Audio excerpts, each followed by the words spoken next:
Today we're looking at two of the best offers out there if you like premium hotels.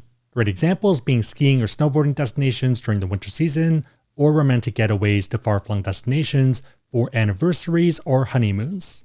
And of course, premium options in expensive cities. We'll look at the offers, how the cards stack up, and a bunch of hotels at those destinations. Big favor, hit the like button to help with the algorithm. If you know someone that might benefit, then share this with them. First up, we have the Hilton Honors American Express card. You're getting 70,000 Hilton points and a free night reward after spending $2,000 in the first 6 months.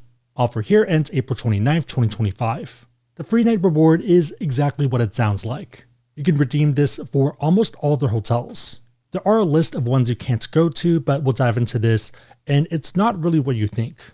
Also, the hotels don't need to have Hilton in the name, it can be under the umbrella. They have a lot of different brands under them, ranging from luxury, upscale, to mid-scale. For our purpose, and the ones I like, are Waldorf Astoria, LXR, and Conrad's.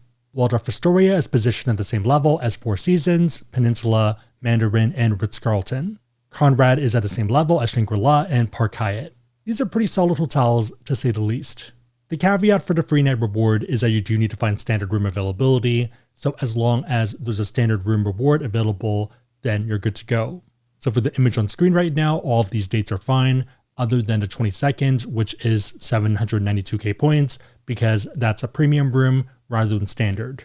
But yeah, even for standard rooms, you can get a surprising amount of value, depending on where you want to go. Some of these hotels might run $1,200 or $1,300 per night. More on that and tips to find availability later in the video.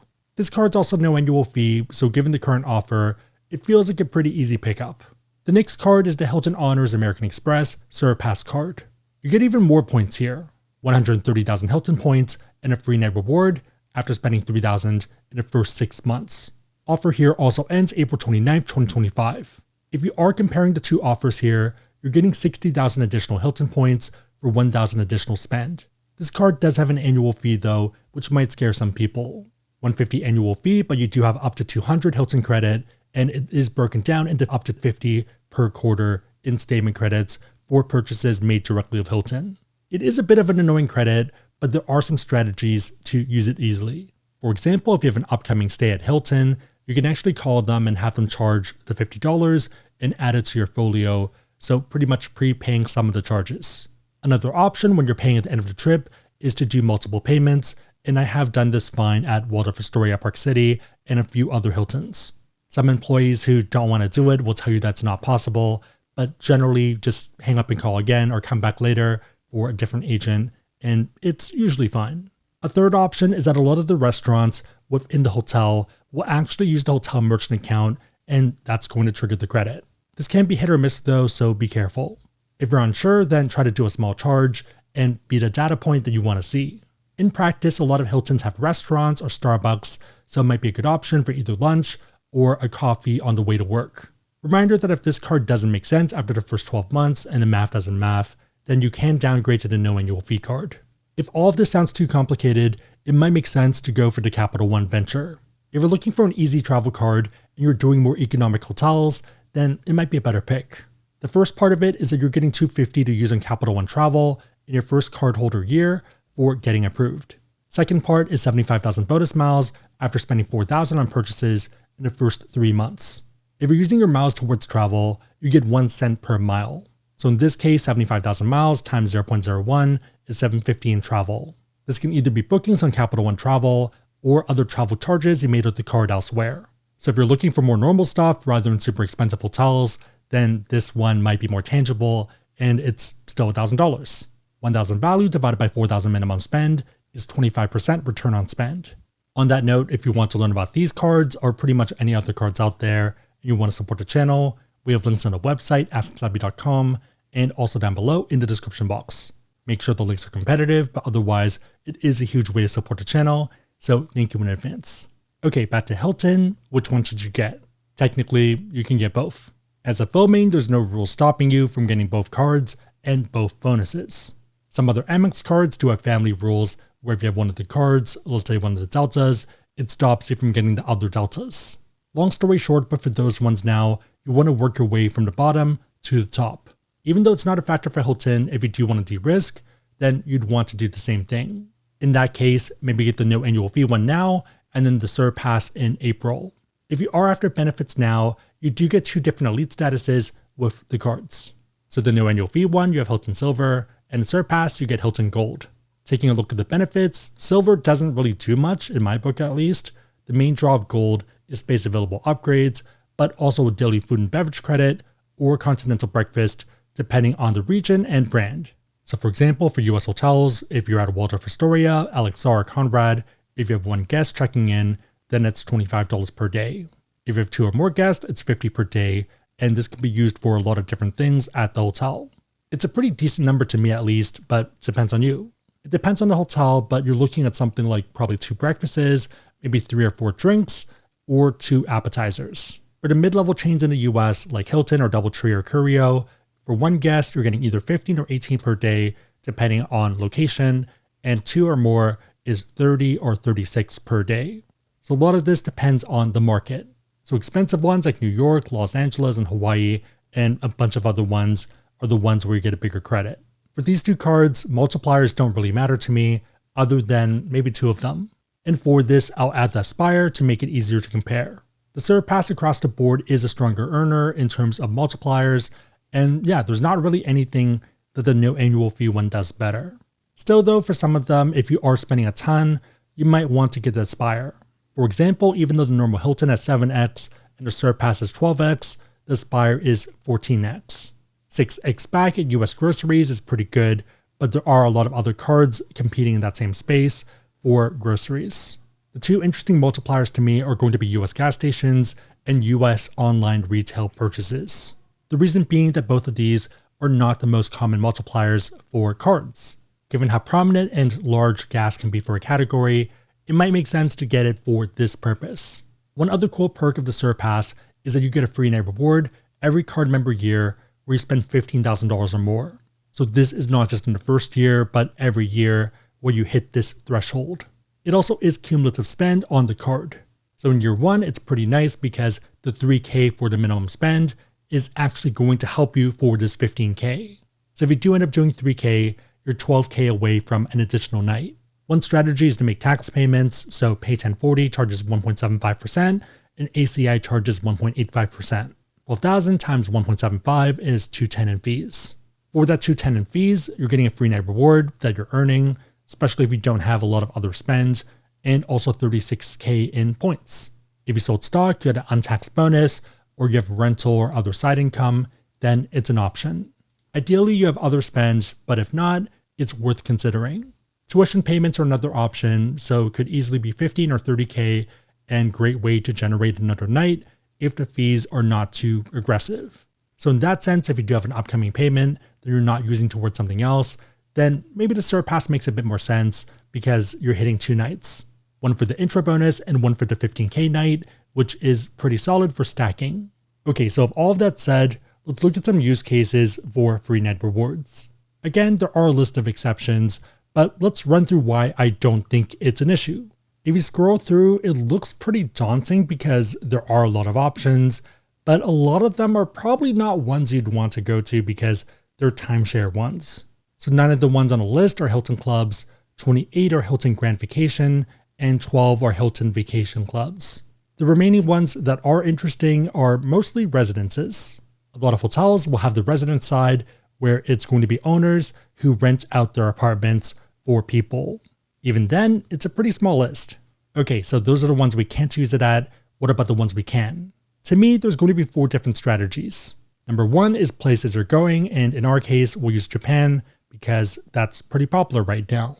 Number 2 is ski and snowboarding destinations, 3 honeymoon beach escapes, and 4 is premium city picks. Also a reminder, when you are looking, you want to check that your dates are flexible and you select one night. That way you can see the whole calendar. Starting with Japan, one of the fan favorites and the one where I run into a lot of you guys is the Conrad Tokyo. This is a solid pick whether it's your first time or 5th time in Japan. The rooms are pretty nice and big for Japan and nice luxury touch, especially at night, and I love the ducks and the bears. If you're into food, you're about a 15-minute walk from Tsukiji Market for sushi. If you're into shopping, about 12 minutes to the edge of Ginza and 17 to the heart of it. Also, depending on the room you get, you have a pretty nice view of Tokyo Bay and the gardens. The prices can range quite a bit here, from $400 to over $1,200 depending on day and demand. So for example, 8, 16, 18, and 22 are all pretty expensive, north of $1,000. Using points, it's pretty wide open, so we are out of luck for 8 because that one only has premium rooms available and you can't use their free night awards for that. But 16, 18, and 22, even though they are very expensive, they work and there are standard rooms. So pretty good value if you do need to be there on those dates. Heading down to Kyoto, Roku LXR is a pretty interesting redemption. It's a beautiful property and one of the most serene escapes, but not the best for sightseeing in Kyoto. Good option though if you are looking to relax with Player 2. In terms of prices, this is what March looks like, generally $1,000 upwards of $2,000 per night. So pretty expensive, especially towards the back half, towards the beginning of April. Using points, it's wide open, so standard room across all the month, which is great, and you're getting great value. This is one that I've also paid out of pocket for. So last year when we visited, it was on our list and I didn't see any points availability, so ended up paying out of pocket, but availability opened up afterwards. So in my case, if I was patient and I had a free night reward, it would have saved me $1,000 per night, and that's a pretty good use case.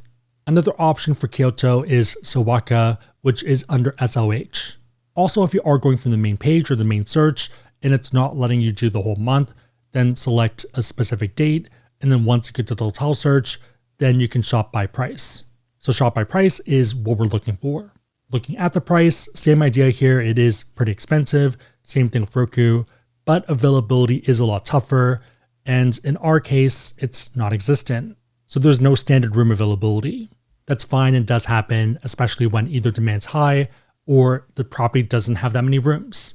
SLH ones being a common culprit. Main reason being that it is small luxury hotels, and Sawaka only has 23 rooms. Worth a check though, and we have seen availability before, but just not for March.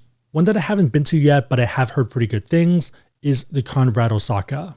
So first off, really cool service from what I've heard, and also really cool architecture and cityscapes.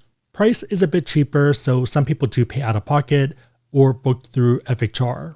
But yeah, certificates are another option and pretty wide open for standard rooms. If you're into skiing and you have Epic Pass, one of the best picks is the Waldorf Astoria Park City. This is a pretty beautiful ski and ski out hotel, and even other hotels near here that are not as nice are going to run you quite a lot of money. Retail price is about $1,300 per night, give or take, and a lot of even Airbnbs are probably going to run you $700. Points availability for March is pretty wide open, outside of 7, 8, 19, and 22. So if you ski or snowboard, pretty fun hotel, and one I'd highly recommend. There are other Hiltons that are near ski resorts, but they're generally more affordable, and I opt to pay out of pocket. For honeymoons and premium trips, Maldives is a very common destination on a lot of lists. Waldorf Astoria Maldives is arguably the crown jewel of the entire Hilton brand and their best hotel. Standard room availability is pretty tough though, so there are some dates, but you're going to have to put in work to stitch them all together. Yeah, retail price is pretty aggressive, so it might still make sense. A more practical one that we haven't been to yet but is on the list is Conrad Maldives. For this one, pretty wide open for November, which is prime time, and even December, so a lot of standard room availability. It is an older hotel though, and prices are a bit cheaper, so it might make sense to pay out of pocket for some people, but you are still getting a ton of value, generally still about $700, upwards to about $1,600 per night. Conrad Bora Bora is another option that's tough, but there are still options if you want to work for it. So for example, 26 has standard room availability. And again, prices are pretty aggressive, so if you can stitch together a bunch of nights, then that works. Pretty solid hotel the 2 times we've been. I think you can nitpick a few things, but hard to complain when you're in paradise. Another option that's on our list is Seychelles. It does depend on season obviously, but for April, it's about $1,700 per night. In terms of availability, it's wide open, which is solid. Popular windows are April and May and October and November. For November, prices are about the same, so $1,600, $1,700 range, but availability is quite a bit tougher, so I would probably opt for April. Oftentimes they put a bit out at 12 months, a little bit more at 6 months, and the last bit about 2 to 4 weeks out. The last option is cities, and a pretty good example of this is the Waldorf Astoria Beverly Hills. Probably one of the swankiest hotels that we've been to. Also pretty expensive at about $1,000 to $1,400 per night, and this is pretty consistent all year round. Standard room availability isn't too bad though outside of Fridays and Saturdays, and yeah, weekdays or Sunday nights are going to be fine. So technically a ton of value if you do care about these type of stays. I feel like cities are a bit tougher because you have so many more options. For skiing and honeymoon destinations, you either don't have a choice or either other cheaper hotels or Airbnbs are also still pretty expensive. For city ones though, the world's your oyster. Mind you, these are still great for either a fast weekend vacation, birthday, or maybe even staycation. Again, if you want to learn about cards, we have links on the website, asksevy.com, and also down below in the description box. If you made it to this point, leave a hotel emoji in the comments down below, and I'll try to heart it and also respond. 3 questions. Number 1, would you get the Hilton or the Hilton Surpass, or both? Number 2, are you going for the 15K free night reward via the Surpass if you go for that card, or maybe that's too much? Number 3, where would you use your free night rewards, and what's on your list? Let me know and everyone else know in the comments down below. Big favor, hit the like button, share this, but otherwise hope you liked it. See you next time.